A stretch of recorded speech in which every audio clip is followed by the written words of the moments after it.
Binalik si Lucci, kaso nga lang ginawa lang siyang punching bag. Kamusta? Ito ang One Pips! Dito may kainan. Numan Kwentuhan. At syempre, One Piece! Ako si Koy. Ako si Mark. Arsiman. M. Yun, so Lucci versus Zoro. Lucci. Ang mouthpiece kasi kaya. Lucci versus Zoro. Kung mapapansin nyo, dun sa panel kung saan naglalaban sila, sinabi ni Lucci na yung number 2 sa Yonko. So parang inadmit niya na Yonko level si Luffy, then hindi niya kaya. Kaya si Zoro yung hinarap niya. Then sabi naman ni Zoro, yung ganyang level, that kind of power, I can't let you fight my captain. So isa na namang pagtawag ni Zoro bilang captain kay Luffy. So isa sa mga maaangas yung pag tinatawag niya na captain si Luffy. So Sencho.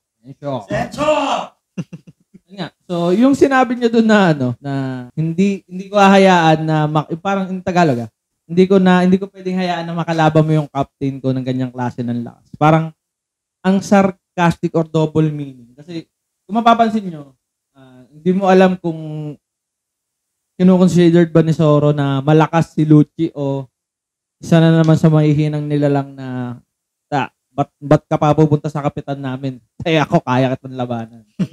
Ako kaya kitang talunin dito pala. Kasi hindi ginamitan ng bandana. Wala yung iconic na bandana mode ni Zoro. Yun yung tipong Kasi bankay. Yung bankay ni Zoro. Niya, parang, I'm in the zone, bitch. Yes. Parang pagka sinuot ko na yun, seryoso na ako sa'yo. Kung hindi mo mapapantay yung lakas ko, patay ka na. Kaya nga, kaso nga lang, parehas silang hingal dun sa sa panel. So parang pantay lang sila. Pantay lang sila nang hindi pa nakabankay si Zoro. Pero yung point kasi, ni Boss Mark, sa sinabi ni Zoro, sa ganitong klaseng level, wabungahan nga rin kalabanin si Luffy. Kung hanggang diyan ka lang, wala kang harapatang kalabanin yung kapitan namin, hanggang sa akin ka lang. Parang din Ganun parang... Tapos hindi pa siya seryoso tulad yan ang sinabi ni Boss Mark. Wala pa yung, Sige, game. Sige. yun, wala pa yung, yung to the death moment ni Zoro na usually ginagamit niya kapag nakikipaglaban na siya. Tsaka, marami namang instances na hindi pa ginagamit ni Zoro yung full potential niya. Pero hinihingal siya. Parang lang, yung ginamit niyang effort, yung nakareserba ng malakas, hindi niya pa ginagamit. So, ito pala parang gano'n. So, tingin ko dito, parang hindi sineseryoso si Luffy. Kasi kung seryoso to, although ginamitan niya na ng 3 espada, pero hindi mo kasi makikita yung dun sa panel. Hindi mo makikita yung aura na unlike ng kinalaban niya si Kaido.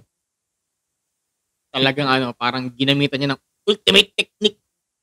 Ayun, sa bagay. Nung sila Actually, si Kaido, tsaka si King, pati yung si Killer na anong pangalan niya? Yung tumatawa na? Hindi. Yung siya, nakabendo yung mukha. Nakalimutan ko na. Basta yung version. Ginamitan niya ng sight yung si Killer. Doon mo makikita na parang bigla siya nagseryoso. Saka parang nung nilalabanan niya kasi si Lucci, wala sa kanya, wala yung panic. Wala. Parang wala yung parang chill as fuck lang siya si parang Zoro. wala yung feeling na pag hinatalo ako dito, Wala yung buong. Yung laban nila kay Kuma sa Sabudi, kitang-kita mo dun yung pag-alala ni Zoro. Wala dun sa tulad ng sinabi ni Boss Mark kanina. Sobrang kalmado at chillax lang talaga si Zoro sa laban nila ngayon. parang korte level lang. Pero nung after ma-release tong chapter 1093, parang nahati na naman yung fans ni Zoro. Ngayon, may nabasa ako na parang kailangan pa pala, kaya pa Zoro all the way. Bakit daw kailangan pang gamitan ng haki o ng hellfire ni Zoro si Lucci? Ganun daw ba kalakas si Lucci? Ngayon, meron pang isang fan na parang pag hindi ginamitan ni Zoro ng haki, mahinang nila lang si Zoro. Parang, alam mo yun, hindi magkaintindihan yung mga fans regarding kay Zoro. Ganito na lang. Ganito, ito. Ako sasagot. Tekay. Tekay.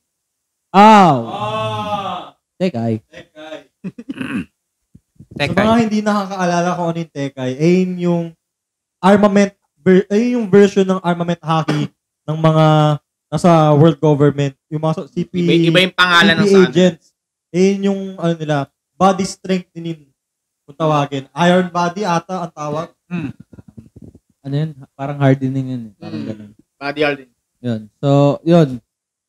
Hindi naman sa parang hati. Hindi naman sa parang minamaliit ko yung lakas ni hardening, di ba? Imagine niyo yung dalawang agent nag-hardening. Pa nag-training, may kita niyo yung dalawang metapad na naglaban. Go, God.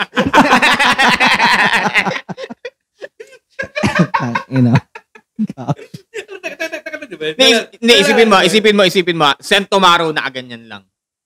Tapos yung isa na ganun din. Wala lang.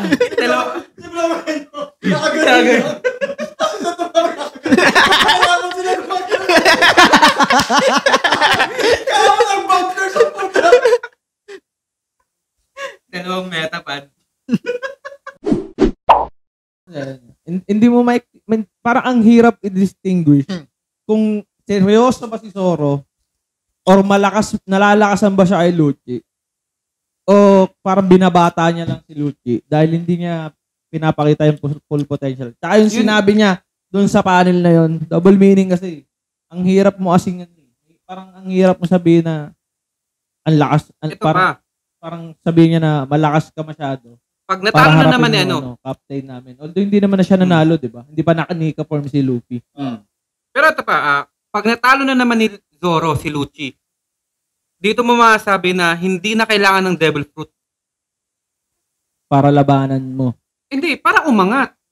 Hindi, kasi naman eh. Para umangat kasi tinan mo yung mga nakalaban ni Zoro is mostly may Devil Fruit. Si Kaku, si King, si Lucci, pangatlo. Si Pika. Sino pa? Take note.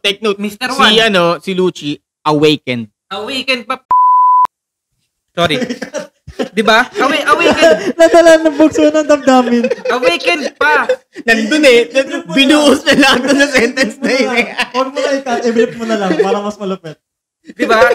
Sa sobrang upal ni Zoro, kaya nang talunin yung mga Devil Fruit user with haki pa yun. So, dito natin masasabi na parang totoo nga yung sinabi ni Kaido na hindi mo kailangan ng Devil Fruit para umangat. Haki itself. Next question is, may nakitang small lighting doon sa espada ni Zoro. Yun nga yun. Hindi kaya lang yun. Hindi kaya dinagdag lang yun, parang effects. Hindi, tsaka Yung mga ganun tanga. Baka may effects lang yun. Dilagay lang ni Oda. Sabi niya naman tinetechnical. Oo nga. Antayin natin yung salita yung Oda Sensei. Pero bilang analyst din, di ba? Nag-a-analyze. Kasi actually tapos tayo sa ganun na parang tamang basa lang. Kailangan natin i-analyze kung ano ba yung pwedeng mangyari, ano ba yung pwedeng explanation dito. Ngayon, dito is para nag-awakened na yung King of Hell ni Zoro. Kumbaga parang kung yung Gear 5 ni Luffy merong passive, hindi natin alam. Merong passive na haki. Ito kay Zoro is passive na Hellfire. Wow, parang kay tawag dito. Parang tawag dito? Kinemon? Kinemon. Di ba? Yun. Meron siyang passive na Hellfire. Ngayon, hindi niya siguro inaasahan na ma-unlock na yung ganong... Kasi ang kaya, di ba, ang mga pangarap niya is makahati lang ng apoy. Ngayon, kaya niya na mag-release ng apoy. Kaya niya na mag-imbue or, alam mo yun? Firebender. Ngayon, ang tanong, Ano mo yung Black Lightning na yan? Conquer Saki, armament. Diba? Mostly kasi indication ng Black Lightning is Conquer Saki. Diba? So ngayon, yun nga, Haki to Haki yung mangyayari. Master Haki versus Master Haki. Lucci tsaka Zoro. Palakasan na lang ng Haki tsaka, siyempre, Battle IQ. Okay. Wait. Palakasan ng bayag. Kung, tulad ng sinabi ni Zoro na eto na lang or hanggang dito lang si Lucci, kung si Lucci ay wala ng alas, okay, wala ng tricks, wala ng gimmick, kayang-kaya na talagang talunin ni Zoro si Lucci.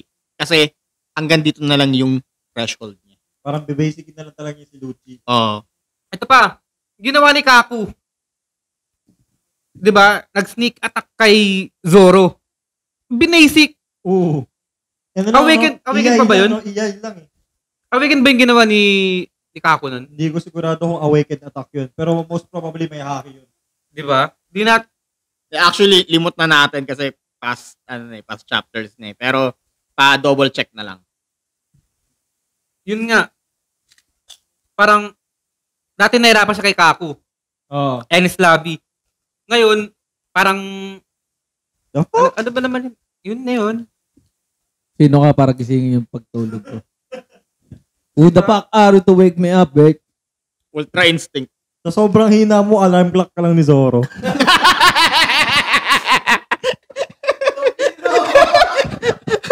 Binasic, boy. Parang masyado man dinegrade si si Kaku. Yung si Kaku giraffe pero binaboy mo.